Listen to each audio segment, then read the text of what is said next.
हमने तो ऐसे भी बुजुर्गों की जिंदगी पढ़ी है कि किसी ने आकर के खबर दी कि बेटे का इंतकाल हो गया है, तो कहा अभी नमाज का वक्त है, बाद में देखेंगे,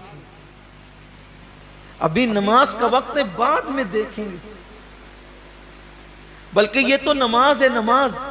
एक बुजुर्ग के बेटे का इंतकाल हो गया और आप जा रहे थे इमाम आजम की बारगाह में इल्म हासिल करने के लिए, तो उन्होंने फरमाया कि अभी मैं पढ़ने जा रहा हूं, तुम जाकर उसको दफन कर दो। ये भी बुजुर्गों की जिंदगी में उन्होंने इल्म दीन को इतनी अहमियत दी, उन्होंने नमाजों को इतनी अहमियत दी।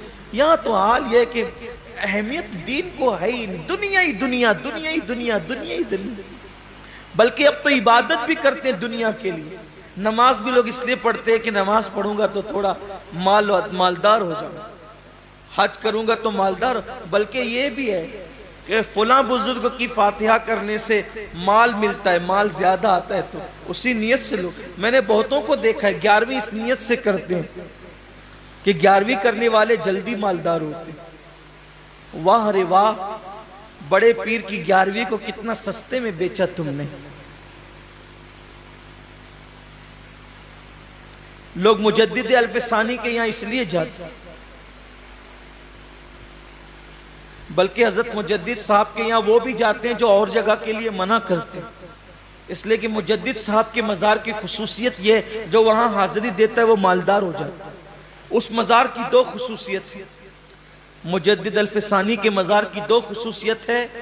आम इंसान जाता है तो मालदार हो जाता है, हाफिज कुरान अगर वहां जाकर एक बार कुरान पढ़ ले, सारी जिंदगी फिर वो कभी कुरान नहीं भूल सकता।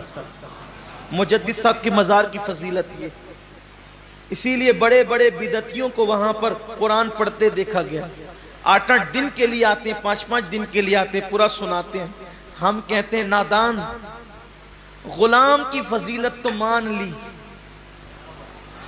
जिसने वहां से नेमतें पाई उसको क्यों नहीं मानता। बात ये है, उसको क्यों नहीं। लेकिन मैं ये कहना चाहता हूं 11वीं की अजमत अपनी जगह। लोग हर महीना गरीब नवाज के यहां जाते हैं, ये गरीब नवाज नवाजते बहुत जल्दी है। हर छट्टी जाओ तो बहुत जल्दी माल आता है। मैं कहता हूं जाओ, हर छट्टी नहीं बल्कि बार बार जाओ, अनगिनत बार जाओ, मगर नियतों का किबला दुरुस्त कर लो। अरे जो माल के लिए जा रहे हो माल खत्म हो जाएगा, कभी इसलिए भी तो जाओ, या गरीब नवाज माल तो बहुत दिया है, अब जरा अल्लाह से भी मिला दे। जिसने बख्तियार को कुतुबुद्दीन बनाया है वो हमें भी तो कुछ बना सकता है।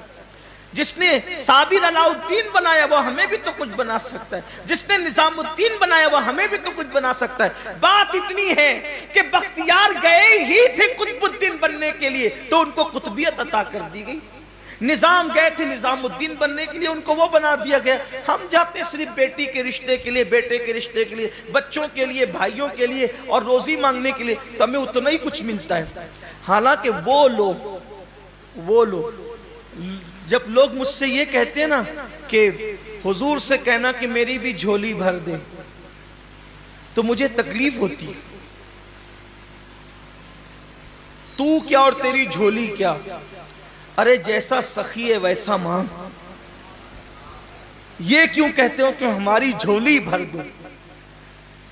झोली छोटी होती है और उनकी अता बड़ी होती है। झोली भरने की बात मत करो, अरे वहां से तो खुदा मिलता है, वहां से जन्नत मिलती है। इसलिए झोली की बात, झोली छोटी, छोटे दामन को झोली कहते हैं, इसलिए झोली की बात मत किया करो, बल्कि यूं कहा करो या रसूल अल्लाह, आप शान वाले, मुझे अपनी शान के मुताबिक अता करें। और हम तो ये कहते हैं या रसूल अल्लाह, मैं क्या, मेरी औकात क्या, मेरी झोली क्या, मेरा दामन लाऊंगा तो मैं अपनी ताकत के मुताबिक लाऊंगा।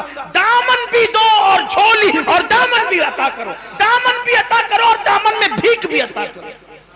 दामन भी दो, दामन में भीख भी अता करो। मैं दामन लाऊंगा तो अपनी औकात के मुताबिक लाऊंगा, आप दामन देंगे तो अपनी शान के मुताबिक देंगे, तो दामन भी शानदार होगा और दामन की भीख भी शानदार होगी।